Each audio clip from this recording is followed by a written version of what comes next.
want to make sure it's accessible for everybody. So you know how to do this shit. I know.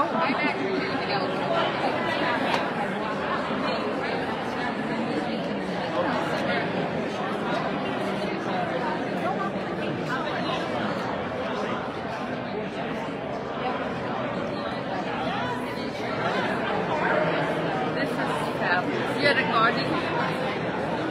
Yeah,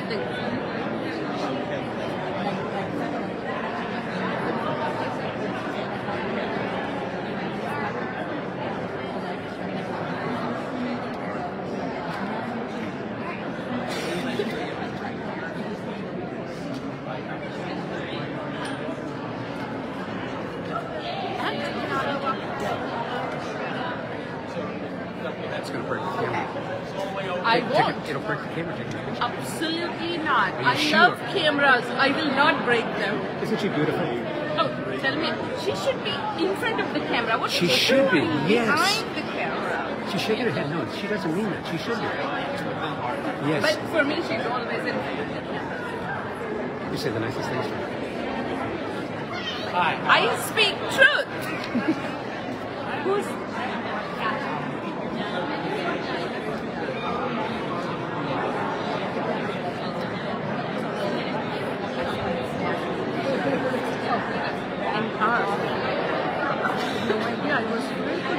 Sorry. I should apologize.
Harper. This is my 7th year moderating the Legislative reception, and I'm thrilled to be co-emceeing again this year with Amir, who is a student at Revere High School and such an incredible young advocate. He did a wonderful job last year when our reception was held on Zoom, but this year we're live and in person.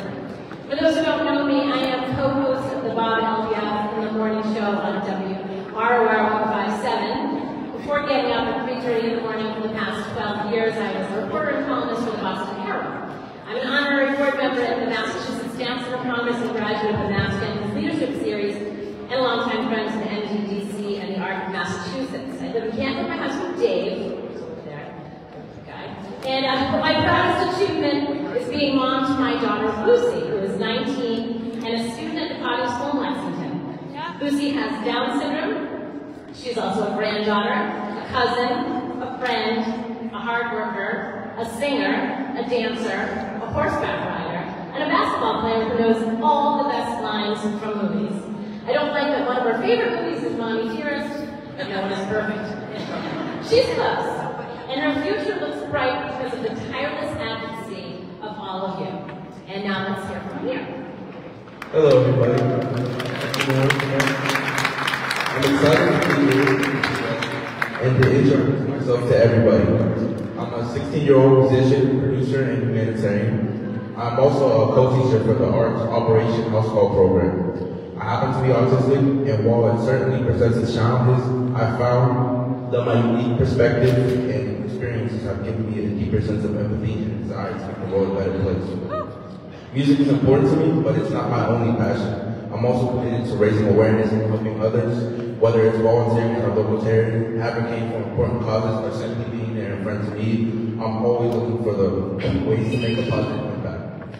I believe that everyone has something valuable to offer to the world, and I want to help to create a more inclusive and something valuable to the world. Through my music and my advocacy work, I hope to inspire others to pursue their own music passions and make a difference in the world. I know that my journey as an autistic person is unique, but I believe that we all have the power to make a positive impact no matter who we are or what challenges we face. Thank you, Amir. So, welcome to our 45th annual legislative reception hosted by the Massachusetts Developmental Disabilities Council and the ARC of Massachusetts. As many of you know, the ARC of Massachusetts is a disability advocacy organization dedicated to enhancing the lives of people with intellectual and developmental disabilities, including autism, and their families. The Massachusetts Developmental Disabilities Council, also known as the MDDC, or the Council, is an independent state agency dedicated to empowering people with developmental disabilities and their families to enjoy full, productive lives by promoting self-determination, community inclusion, and opportunity. Thank you all for your commitment to the disability community. We want to express our appreciation to our 40 legislative reception co-sponsors. There are handouts with their names and information about these organizations are on the co-sponsor resource table. We encourage everyone to check out these important organizations that serve and provide resources to individuals with disabilities and their families. Each year, we gather in March to celebrate Intellectual and Developmental Disabilities Awareness Month. Last time we were together in person was 3 years ago. The buzz in the room was a little strange in this new coronavirus called COVID-19. Little did we know that the State House would be closed to the public within the week and would remain closed for large gatherings for more than 2 years. Our community is still experiencing the isolating impact of the COVID-19 pandemic. Thousands of citizens with disabilities are still at home or still unable to access the services and supports that were available to them before the pandemic struck. Our event is currently streaming live on Facebook. If you are on Facebook or on Twitter, use our event hashtags MALED23 and Workforce Equity, one word, to share your photos and experiences today. Back to you. Before we get started with the program, I'd like to remind legislators and state agency heads to check in at the legislative table to my left so that we can acknowledge your presence. We are thrilled to have our Legislator of the Year awardee, State Senator Michael Barrett, and Representative Steve Barber here with us this morning. Other legislators and officials who are here to support our community include these names. Okay, so I'll start with this sheet. Representative Angelo Pupolo Jr., Representative Priscilla Souza, Senator Michael Barrett, yes. Representative Brian Michael Ash, Senator Ann Goby, Representative Kathleen Lenatra. I'm going to mess this up. Lenatra. Thank you. What am I thinking? Senator Adam Gomez, Representative Hannah Kane, Representative Carmine Gentili, Representative Christine Barber, Representative Vanna Howard, Representative Denise Garlick, Representative Steve Owens, Representative William Galvin, Senator Michael Moore, and Senator Michael Brady. 3 more here. Senator Walter Timothy, Senator Joan Lovely, Representative Paul Donato, Mary Sheehan, Kate Kelly. And actually, Commissioner Ope Shaturnwa from the Mass Commission for the Deaf and Hard of Hearing. So thank you all for that.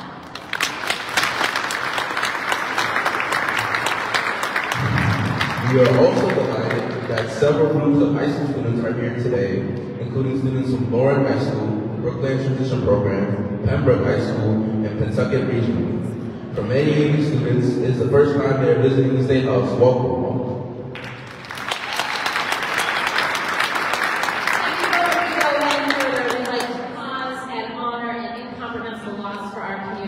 This year we have lost so many beacons, including the incredible Paul Spooner, who so many of you knew as a tireless advocate for the disability community. And over the weekend, Judy Human passed away. We We could talk about all day about Judy. She was the mother of the disability rights movement and a guiding light for so many of us. Simply put, we would not be here today without her. We move on now to talk about the issues Paul and Judy dedicated their lives to. There's a last-minute change to our program. Unfortunately, Beck Skillmore cannot join us in person today. We are grateful that Gyasi Burks-Abbott is here to give the opening remarks. He is an incredible leader in our state. Gyasi is a member of the Massachusetts Developmental Disabilities Council and the chairperson of its Public Policy Committee. Gyasi is on the faculty of the LEND program, that's the Leadership, Education, and Neurodevelopmental and Related Disabilities at Boston Children's Hospital and UMass Boston's Institute for Community Inclusion. He serves on the boards, committees, and commissions of many autism and disability organizations, including the Legislative Permanent Commission on the Status of Persons with Disabilities. He has written for several autism and disability-related publications. Gyasi tells the story of how he became an autism self-advocate in his autobiography, My Mother's Apprentice and Autistic's Rite of Passage. He lives in Bedford, Massachusetts. Please give a warm welcome to Gyasi.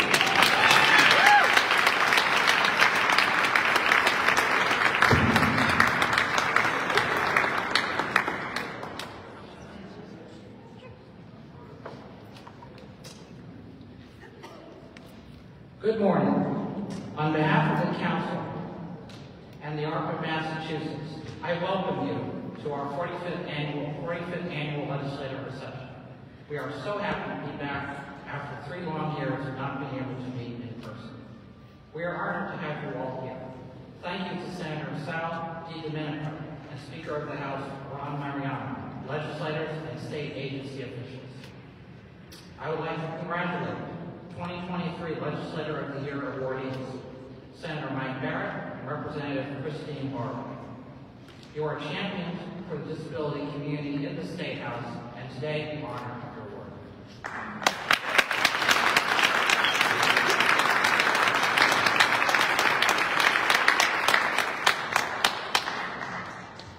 The theme of our reception is Disability Workforce Equity Now. There are thousands of people in our state who have been unserved for 3 years now because of our workforce crisis. Right now, half of adults with complex medical or behavioral conditions have not been able to return to day programs due to staff shortages. We need to strengthen our disability workforce so that everyone in our state has the supports and services to meet their most basic needs, to be safe, and to live their lives with dignity. This is what Judy Heumann fought for, and this is why we are here today. After our program ends, I encourage you to visit your legislators and share your story so that they can understand what matters to you as a constituent and community member. You have a voice, and your voice matters. Thank you for coming to our event.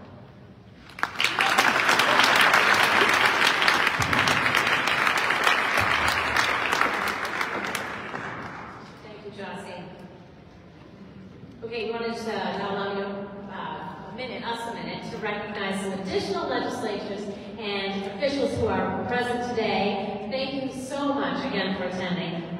We did this one, we'll do this one. Representative Carol Fiola, Representative Kristen Castle, Mary Beckner, Senator Sal DiDomenico, Senator Robin Kennedy. Thank you so much. Representative Sean Garbali, Representative Kate Hogan, Representative Marjorie Decker, Representative Kate Donahue, and Representative Randy Fluker Oakley. Also, just a reminder for any legislative state agency that's here would like us to announce your presence, please check in at the legislator table on my left. Take it over here. Music is a huge part of my life, and I spend a lot of time playing drums and producing music. I love the way music can bring people together and make us feel something special. As a musician, it brings me great pleasure to introduce our keynote speaker, Keith Jones. Keith is a well-known disability activist and the president and speaker of CEO of Soul Touch Experience, LLC. This organization aims at bringing a perspective to the issues of access, inclusion, and empowerment, which affect Keith as well as others who are persons with and without disabilities. To achieve this multicultural cross-disability education and outreach efforts, he collaborates conducts training for the purpose of strengthening efforts to provide services and information to people with disabilities. The issues tackled are wide-ranging from immigration, criminal justice reform, healthcare, and environmental justice, to name a few. Along with this policy and social justice work, Mr. Jones is a multi-talented artist and the founder of Crip-Hop-Nation, which is an internal collection of artists with disabilities. Crip-Hop-Nation is currently celebrating 13 years with the recent Emmy Award-winning success of their title song for the Netflix documentary of Paralympic Games, Rising Feuds, and its incredibly acclaimed soundtrack. Last but not least, Keith is a long-time disability advocate. We are grateful to have Keith here to speak with us today. Please join me in welcoming Keith.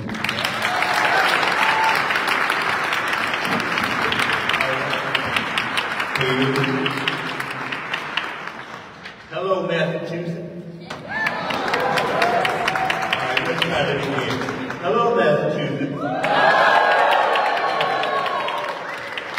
First of all, I want to thank the RNDDC for having me, and thank you all for the legislators and the advocates coming out to push the issues and to understand what we are here for. Workforce development and supporting those who support us is critical.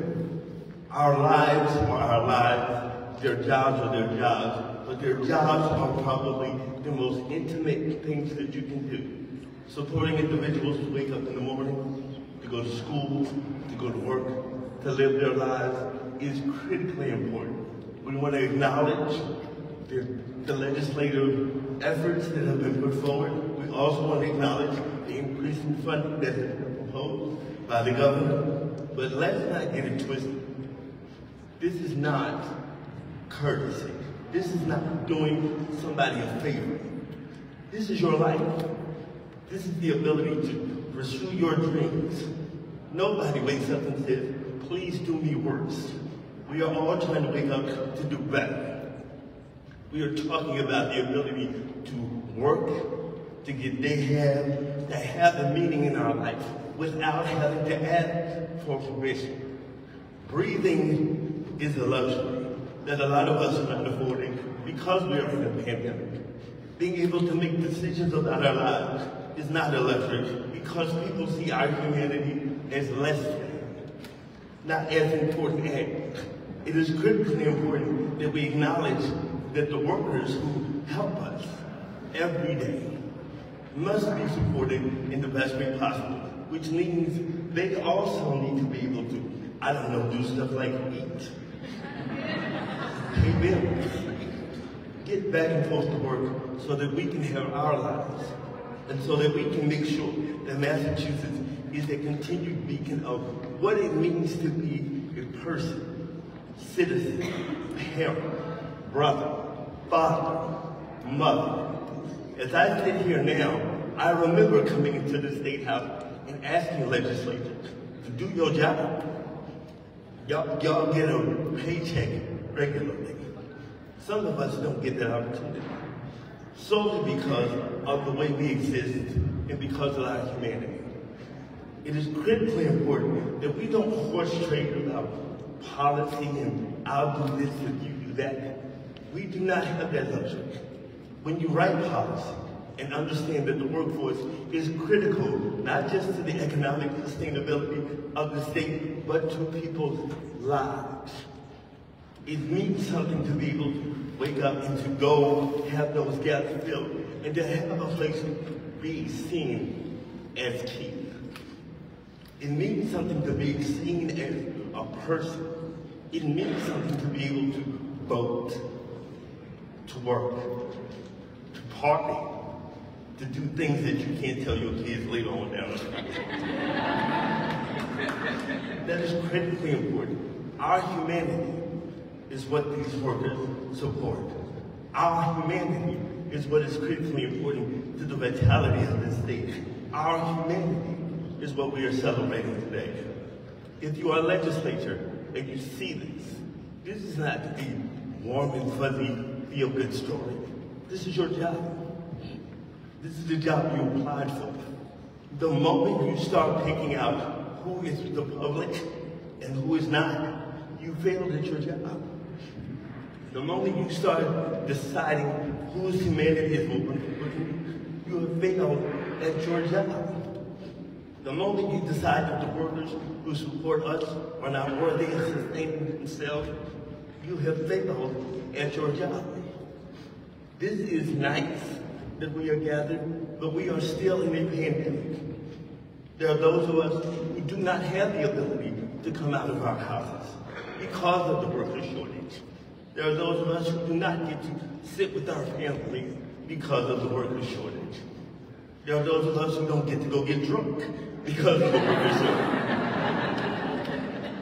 Life is not determined by our limitations, quote, unquote. Our lives are determined by how we are fulfilled with the ability to integrate ourselves into our schools, into our communities, into our families, into our workplaces, into every aspect of the life in Massachusetts. So it is critically important that when you propose legislation with funding increases, when you understand what it takes to make sure that families are whole and held together. If you feed a person for a day, that's nice. But if you teach them how to eat for the lifetime, you have done your job. But what we are asking you, no, what we are demanding is that when you do your job, that it is not from the place of benevolence. It's from an understanding that workers are critically important to the ability to just have a life. It takes something to get up. It takes something to have somebody see your cognitive ability as equal to their own. People make determinations about our humanity daily. Whether or not we are worthy of relationships, are we worthy of work, are we worthy of living independently, are we worthy of making our own determination about how our life is to be. There's no one in here who says, ooh, let me give somebody else the power to determine whether or not I should have the right to eat. There's nobody in here who has that. And for every person, whether you have a developmental disability, a physical disability, or you're just devastatingly sexy like myself,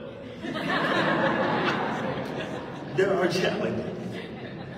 But we must understand that as we celebrate this legislative day, and when you talk to your legislators, you should never have to convince anybody who is elected that your life matters.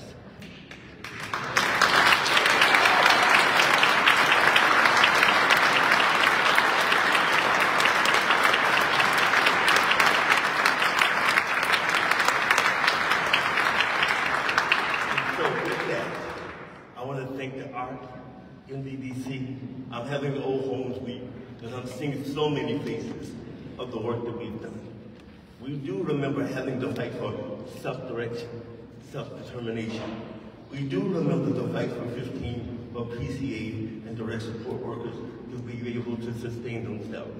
And please, when you speak to your legislator, make sure that they understand humanity is not a bargaining chip. It is who we are. Thank you.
After this event is over, we encourage you to visit your legislators and their staff and to share your stories with them. You can post a photo of you with your legislator here at the State House on social media. Please tag the ARC and the MDDC so we can share it as well. The more people who know about what your legislators do, the better. Now, it is time to honor our legislator awardees, who will be begin by recognizing the art of Massachusetts Legislator of the Year, Senator Mike Barrett.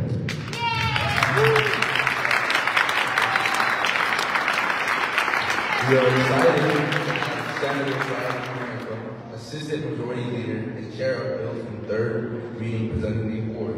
He is a true champion for the disability community. Thank you for being with us to be part of the presentation. Senator's wife also wishes she could be here and sends her congratulations to Senator Barrett.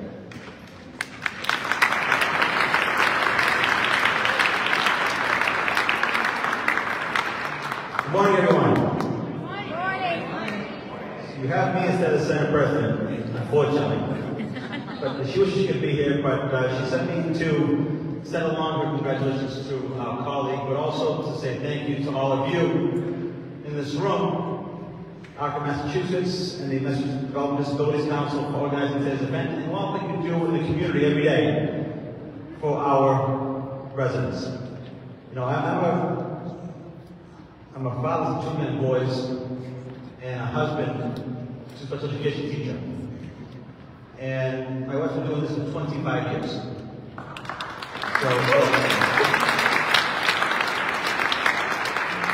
So I understand this is not just a 9 to 5 or an all-day job. This is who you are, this is in your soul, this is what you do, this is who you are as a person.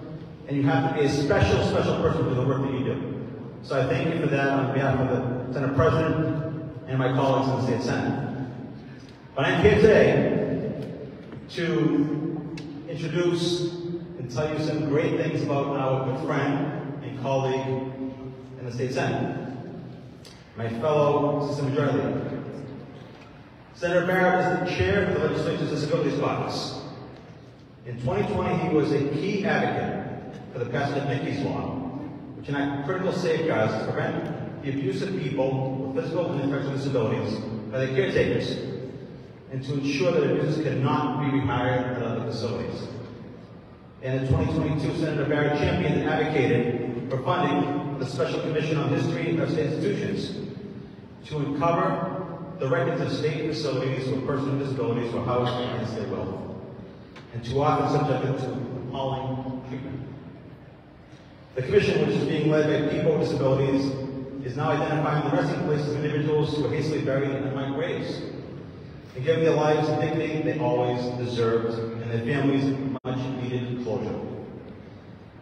Senator Barrett, your work in helping to shine light on the trauma and human rights abuses suffered by our residents with disabilities in our 2 recent past is not just remarkable, but it's compassion, it's kindness, which ensures that all of us in the Senate are aware of how our policy work impacts those with disabilities and their families. And as on a personal note, you know, Senator Barrett and I have become close friends. And I know what kind of person Senator Barrett is. He's a legislator, but he's also a person who leads with his heart. A person who understands that what we do in this building affects every aspect of people's lives, especially people who are most vulnerable among us. And he is their voice. He stands up on the floor of the Senate, but what you don't see sometimes is behind the scenes the work that he does. That he's pushing and making sure that everyone has a voice and everyone is represented equally. And I'm just proud to be here. I'm happy I didn't step in today to say the things about my friend, because I respect him, I admire him, and I always listen to what he has to say because I know where it comes from. I know where it comes from, Senator Barrett. So I want to thank you for all of your work that you do on behalf of folks in this room and for the Commonwealth of Massachusetts. We cannot thank you enough. The Senate President wants to extend her congratulations on behalf of all members of the State Senate. Without further ado, I'm thrilled to join Executive Director Leo Sarkisian of Massachusetts in giving our good friend Mike Barrett Legislator of the Year Award.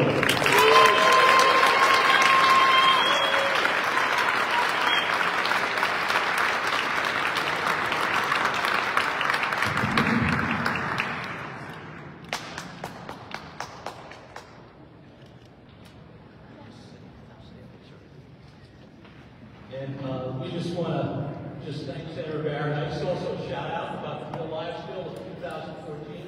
Let's not forget that one either.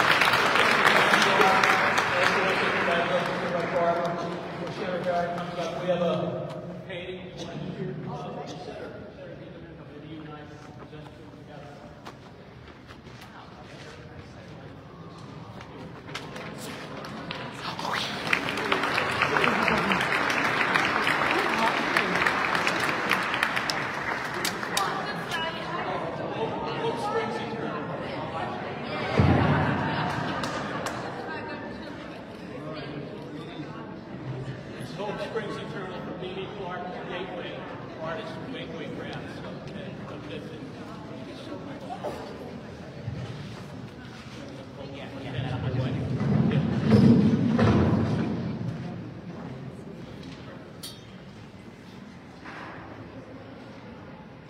I want to introduce my wife, Nancy Barber, who's here.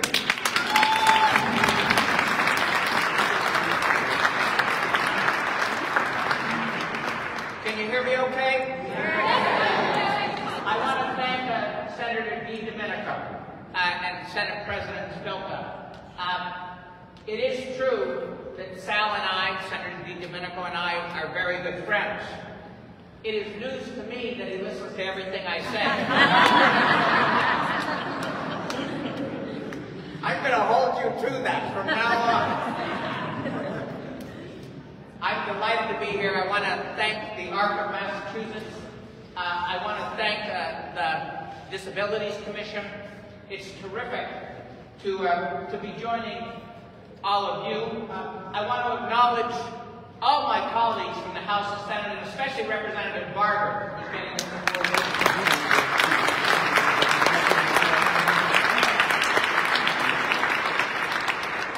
That was the Developmental Disabilities Council, not Commission, my mistake. I was so blown away by Keith Jones' remarks, and I want to hitch mine to his.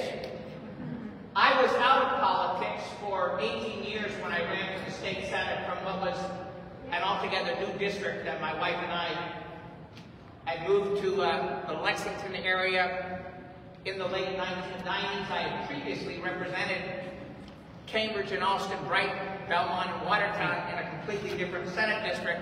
Been out of politics for 18 years. On the first day that I tried this long shot comeback in a place that I had never represented and that didn't know me, I went door to door. I represented or hoped to represent 9 communities. The door-to-door thing happened to come in Lexington. Remember, I had been out of politics for 18 years, not just out of the legislature. I'd really been doing something different, healthcare, IT, in the private sector. So this was a big day for me, and on that first day, I knocked on a door in Lexington, and a mom talked to me. She didn't know I was coming, of course, and she mentioned her autistic son, and asked me if I were to ever get elected to this job, to keep him in mind. 20 minutes later, I knocked on another door, and a dad talked to me about his daughter, who happened to have a Down syndrome.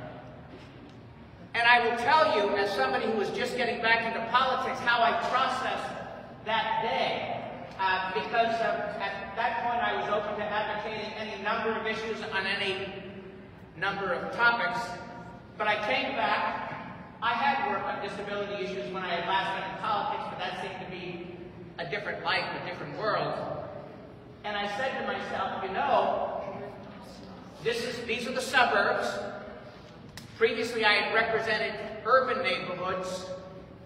This disability issue has legs. Everybody's affected. Not just my family, not just my old district, but my new one. I shouldn't have been surprised, but still, when you're re-entering campaigning after so many years, everything is a revelation. And I can tell you that the encounter on that first day influenced my campaigning for the next 6 months until I won a hotly contested primary. The remarkable thing about that wasn't that I started campaigning. That's what all candidates do. The remarkable thing was that those 2 parents when they heard a knock on their door, found a strange face on the front step, and encountered a candidate, something they hadn't imagined encountering, that they thought to mention their children in both cases. They influenced my perception of what had legs in this new district to which I was trying to introduce myself. You guys matter. As Keith Jones said, when you talk to a legislator, you're not asking for benevolence. You're playing and advocating politically. You're saying to that nice person who holds office, I represent a bloc with votes. I've got a point of view. I've got something I need. I've got something I want. And I want you to pay attention to it because we have real numbers. We are everywhere in Massachusetts. So I would add, as an appendix to Keith Jones' eloquence, think politically and act politically, and that's what the Disabilities Council and what Harper, Massachusetts knows, but what all of us need to be reminded of from time to time. But this is not just a matter of my advocating for you. The other thing, of course, that you need to understand is that I am you. Because all of us are going to experience a disability. It's only a matter of time. Some of us experience it young in life, almost all of us will experience it by the time we exit life. About 5 years ago, unexpectedly after a medical situation, I developed a serious hearing deficit. I wear hearing aids. Let me tell you, I love that captioning.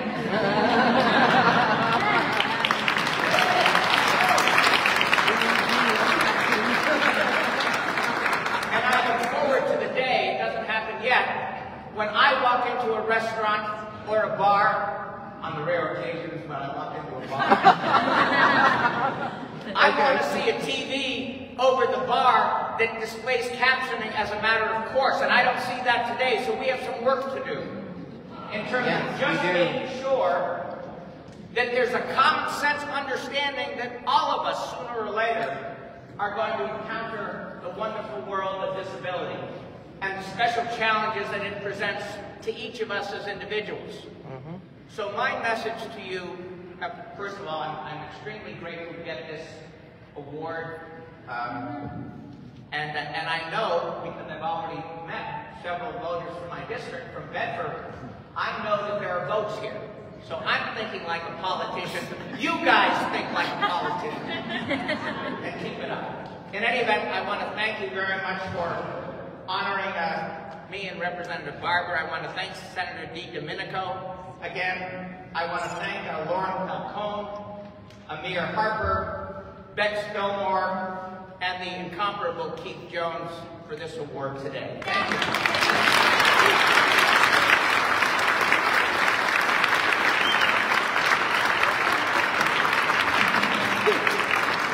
Thank you, Senator, for leading the part and fighting so hard for our community on such pressing issues, including those that emerged during the pandemic.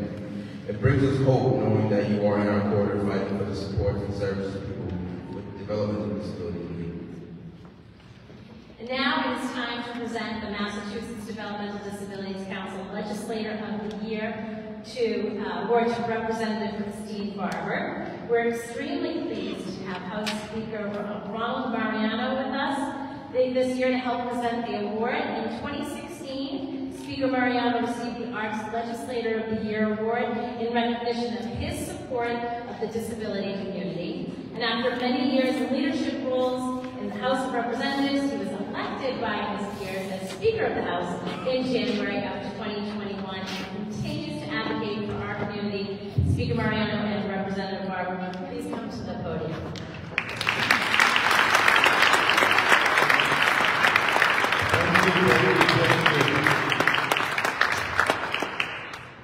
See some old friends here. Thank you, and welcome to your house, the People's House. I have the distinct honor and privilege to do this, and quite a thrill. I've met this young lady a long time ago when she was just a staffer trying to write healthcare legislation that covered everybody. And I sort of knew I'd see her somewhere along the line, because the great thing about people in this business is we never leave. We just show up in other places. As witness and senator, he's moved around the state. He's got 2 or 3 more districts to cover before so we look forward to your next iteration, Senator Barrett. It's still the Western National we've got together. There you go. There you go. But Christine and I met as we tried to write the healthcare bill in 2006. And I have a lot of respect for her work ethic. During this time, I didn't know much about healthcare, but she did. And I had to seek her counsel and her wisdom oftentimes. So I'm thrilled to be here today to recognize her for her efforts to help you folks. And I mean help. The fact that, you know, she's got people covered on their parents' health insurance, that was her bill, her effort, her work.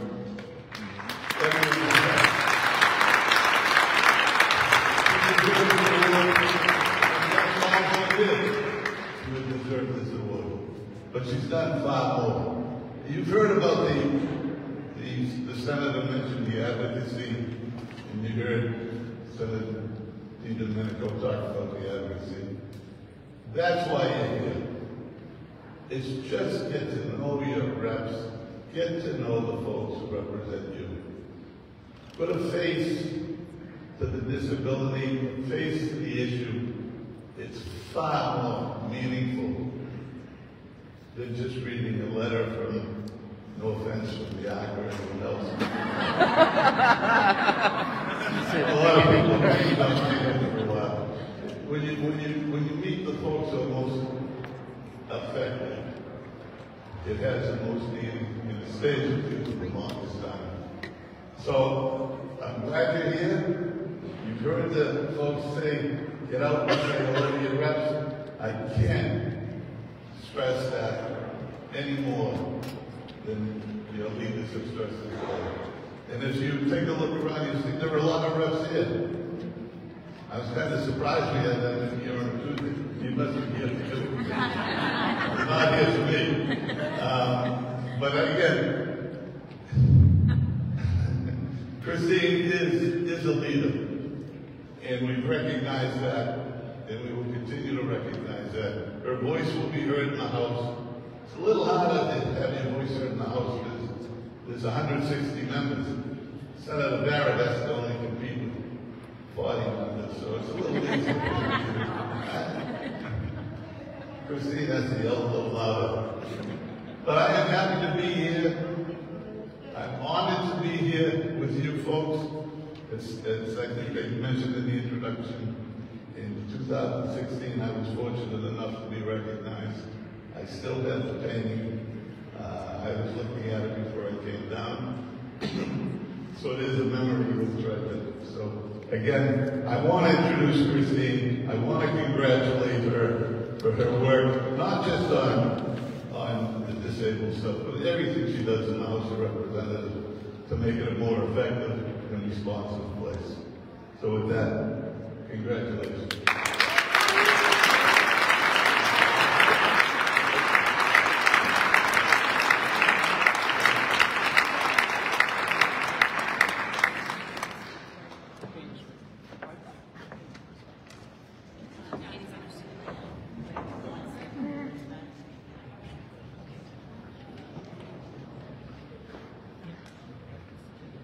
On behalf of the DB Council, I want to present you with this painting. It's called Tulips in the Rough. It's painted by artist Pat Peters of Gateway Arts in Brookline. It's called Tulips in the Rough, and it symbolizes your commitment to our cause despite all the barriers. And so on behalf of the DB Council, for all that you do for the developmental and intellectual disability community. We honor you as Legislator of the Year. Thank you.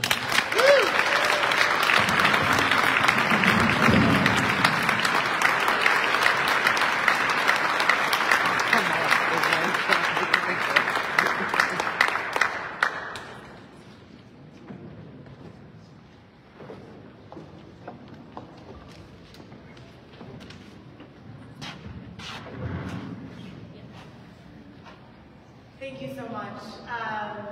This is an incredible honor, and I first want to thank the speaker who is being incredibly humble and saying, "Hey, you know about healthcare."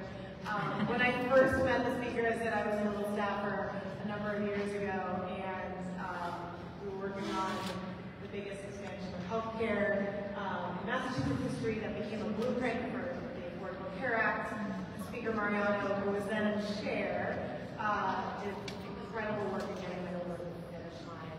No one knows more about healthcare, and has fought harder for healthcare in the state than the speaker. So I'm really grateful for his work.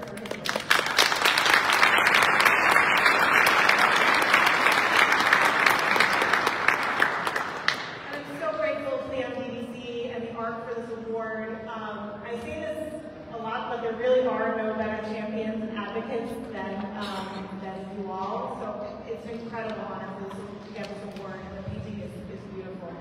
I most want to thank my constituents. So Andre is here, and Holly, haven't seen yet. But I have so many constituents who have shared with me some of the challenges and their priorities, and some of the needs in their community, and it's been incredibly helpful. As has been said, that is the most helpful thing to hear from constituents, and I'm really grateful for that.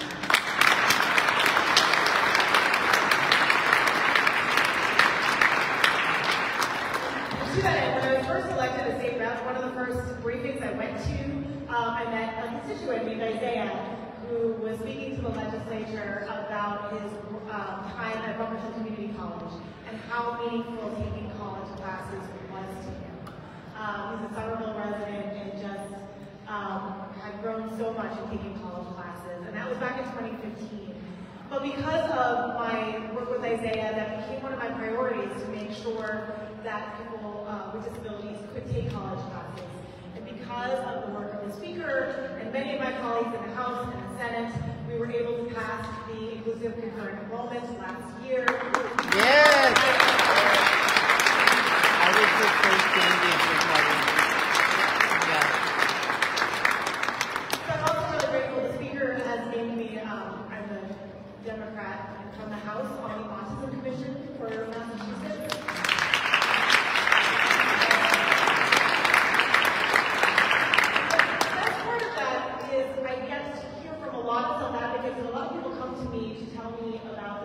Across the state, not just in Summer Elementary in my community. So thinking about challenges, access to education, healthcare, especially safe housing options, and of course the workforce and having enough providers. So your advocacy on these priorities is what we listen to as legislators. It's how we get to work on issues like the increase to Chapter 257 funding that we did last year, to continue to increase hopefully workforce funding, educational opportunities, more access to health care, and continue to help recover from the pandemic. So policies like the bill that the speaker mentioned to make sure you can stay on your parents' health care, and trying to create better housing options, because I know that housing is what I hear about most, both in my district and across the state. So I want to congratulate Senator Barrett, congratulate all of you. This work is incredible, and we've made so many inroads, and I'm so excited to continue to work with you. So thank you to the ARC and to all of you at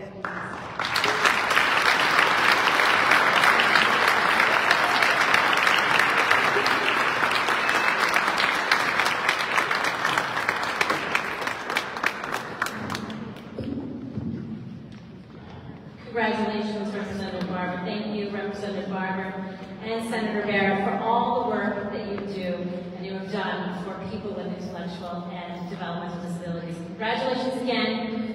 Really important and wonderful work. And now I'd like to recognize more legislators who are here today.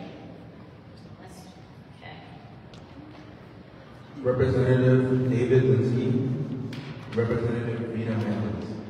Representative Allison Sullivan Almeida. Commissioner Wolf. Representative Marcus Vaughn. Representative Kimberly Ferguson. Representative Tran Nguyen. Estella Reyes. And that's that list. We got through it.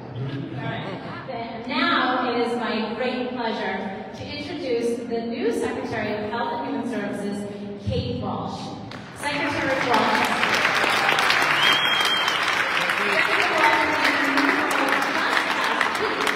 After almost 13 years at Boston Medical Center and many leadership roles in our Massachusetts healthcare system.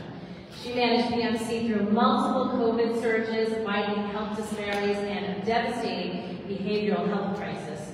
Governor Healy describes her as exactly the leader Massachusetts needs for this moment in healthcare. She will bring an innovative and compassionate approach that keeps equity at the center, and we know she has a deep understanding of the disability community because of this background. Welcome, Secretary Walsh. We are so grateful you're here with us today to share Governor Healy's proclamation announcing March as Intellectual and Developmental Disabilities Awareness Month.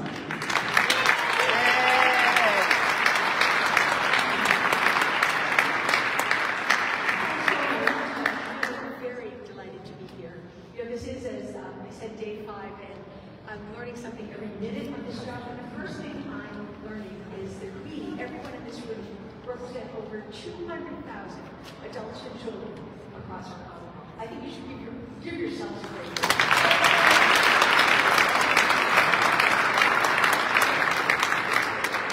So I am not going to read this very lengthy and eloquent proclamation, but I just want to give out a few things.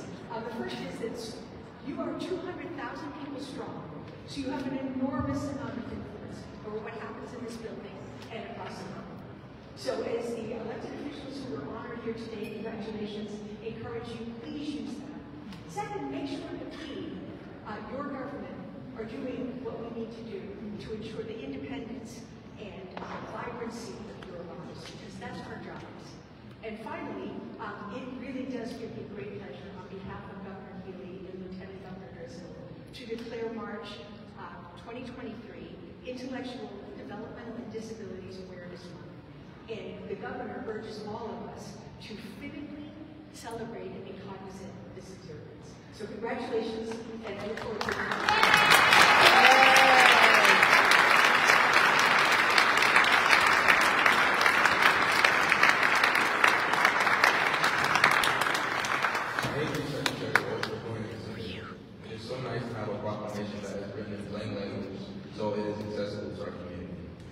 such a difference to us all and reflects our shared values of inclusion. Next, Maura Sullivan will join us to give the call of action. Maura is the party's Senior Director of Government Affairs and Health Policy. She advocates with the legislator for needed increases in the budget for the Department of Developmental Services, Math Health, and Chapter 257 of the workforce. Maura successfully leads the efforts to pass priority legislation here at the State House. She empowers our community through legislative advocacy trainings so our voices united and impactful. Maura is also the Director of Operation House Call, a partnership between the party and all the Massachusetts medical schools. This program addresses attitudinal barriers and teaches essential skills that enhance the healthcare of persons with autism and IEP. Maura is also the mother of 3 young adults, including 2 sons of autism. Please give a warm welcome.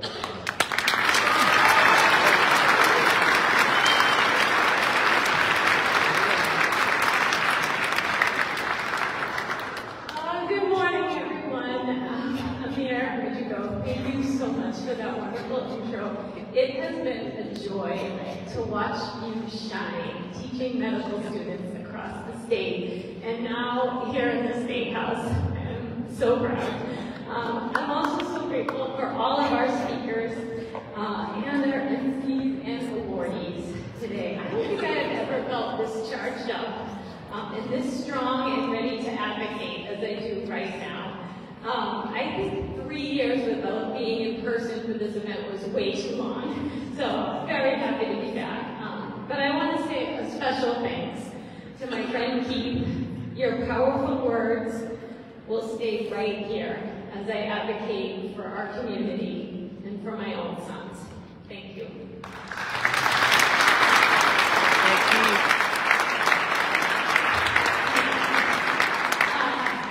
So let's take this positive news of Governor Daley's strong budget investments, and thank you, Secretary Walsh, for ushering your team for ushering that in for us last week.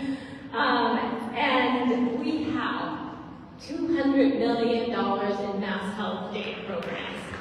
Phenomenal. 14% increase in our DDS budget. So let's take that as a foundation and let's set the bar higher. Let's engage our legislature for equity. Break the bias that keeps our workforce underpaid and undervalued. Let's get those with complex and higher needs back to full services.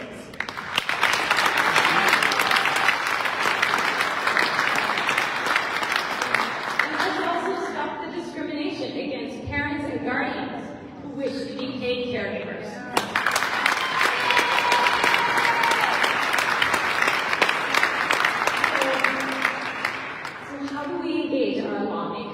Take action on these priorities. It is essential that we build relationships. Share your story, whether you're a person with a disability, a caregiver, a professional. Share your lived experience to help our budget line items come to life. When I want to share the importance of raising the rates for our direct support workforce, I tell my son's story.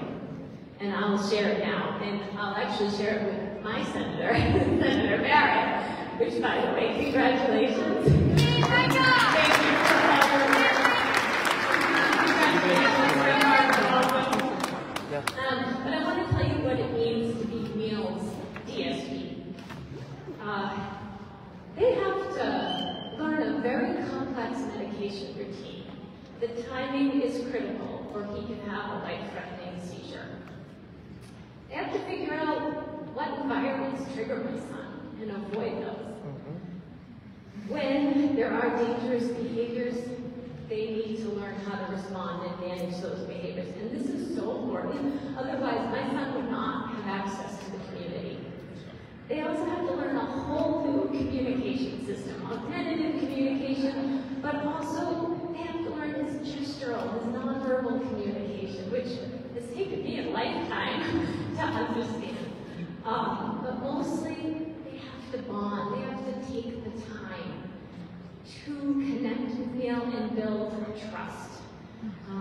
And when this happens, it's beautiful. But when a few months later they leave to take a job that actually pays a living wage, it's devastating. And this happens over and over in our community. And I get it, not all people in the direct support workforce will be there forever, but some will. And for the time that they are there, we need to pay them and value them for that work. My son is actually one of the lucky ones. But as you've heard, there are thousands suffering. 20-day programs have closed. And many individuals have ended up in crisis, even filling our emergency rooms and hospitals. So if you're here today, let's start by building and strengthening your relationship with your rep and senator. I'm glad we're going to Make your ask, follow up often. You need them to make our priorities their priorities. And here is your call to action. And by the way, it's all outlined on our call to action fact sheet. But we, the Commonwealth, must uphold our safety net. We must maintain that 14% increase in the DDS line items and that critical $200 million investment to strengthen mass health day programs. We must address those who are in need now. We must use the FY23 budget funds in language called Bridge to the Future to support individuals and families with more flexibility and additional funding. We really need you to co-sponsor and prioritize our workforce rate increase bill, sponsored by Rep. Garvely, Senator Feingold, and Rep. Cataldo.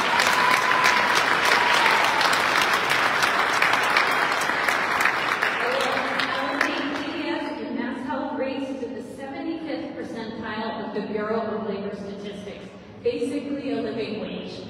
And then rates are not enough. The foundation will be there, but we need you to prioritize our other workforce bills, like free community college. Thank you, Senator Barrett. And paying parents and guardians who wish to do caregiving in PTA and AFC. They are subsidizing our system.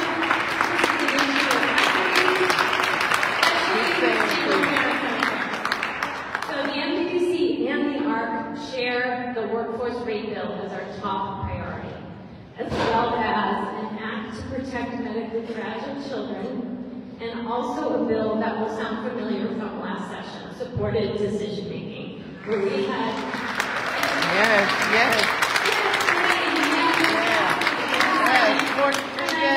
audience is filled with supporters for that legislation.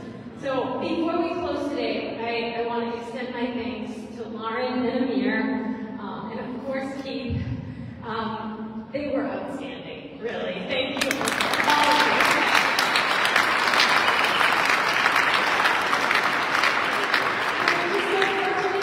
Secretary of Health and Human Services here with us today. Thank you, Secretary Walsh. And I also want to thank all of our co-sponsors, our awardees, and all of you for coming together today for workforce equity. Your voice is essential through the next few months of the budget process, and then hearings will be coming up really soon for our legislation. So don't forget to stay tuned to the ARC for our important action alerts. These are your springboard into your relationship building. And we also have all the tools you need to be a strong advocate. So, that said, if you need help navigating this building, the ARC staff will be at the exits to help you. And thank you again, and stay well, everybody.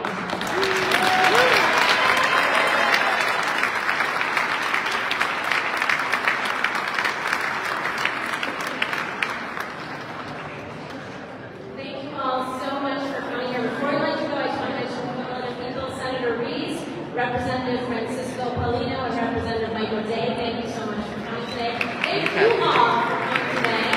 And you guys can go and talk to your senators and representatives. And you're fine. It's so important. And Amir, anytime you want to come here with me, you're not welcome. Thank you.